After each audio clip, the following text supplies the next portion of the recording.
In the final module, Lecture 9, we learnt about hybrid entrepreneurship. What is hybrid entrepreneurship? Entrepreneurs who run their startups parallel to wage employments engage in hybrid entrepreneurship. They're part-time employee and part-time entrepreneurs. They may or may not lead to full entrepreneurship, and they require an employee's agreement and cooperation. In 2014, Raffaele and Feng defined entrepreneurship as a two-step process. The first decision-making step involves deciding whether you are going to be a full-time entrepreneur or a hybrid entrepreneur. From there, if you decide to be a hybrid entrepreneur, the next step is deciding whether you are going to maintain the status quo, withdraw all efforts from entrepreneurship, or transition into becoming a full-time entrepreneur.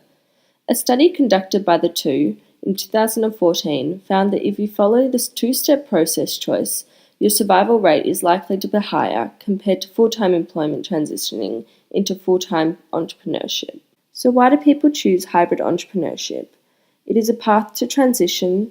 There is a low risk associated with testing your business idea.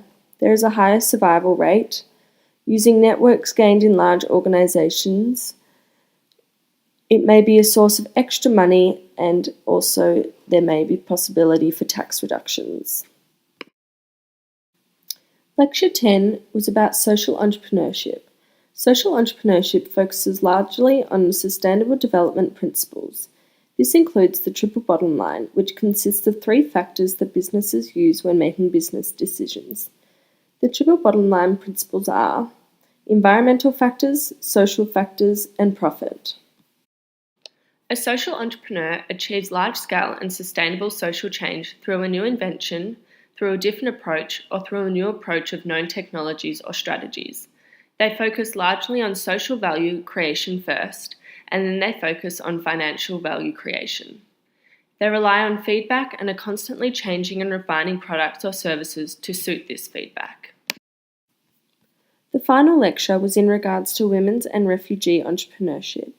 According to this data, America scores the highest percentage for the country to be an entrepreneur in, and Australia is ranked second.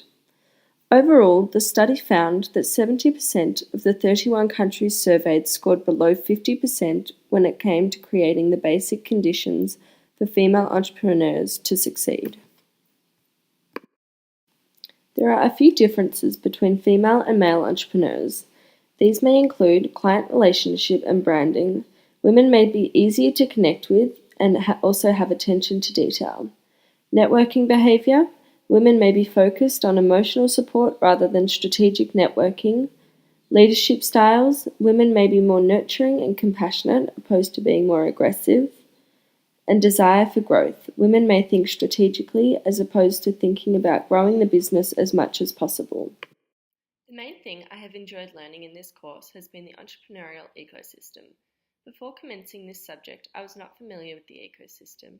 However, now, after completing this course, I believe I have a thorough understanding about it and what it involves. I have also been able to incorporate the concept with my other entrepreneurial subjects, which has allowed me to further analyse the concept. Many aspects of this course will be applied to my entrepreneurship journey. Again, the main thing I'll take away is my knowledge about the ecosystem. Starting up a business is not easy. Entrepreneurs need all the resources they can get. Therefore, understanding the ecosystem and the resources out there that may assist us in the startup is vital.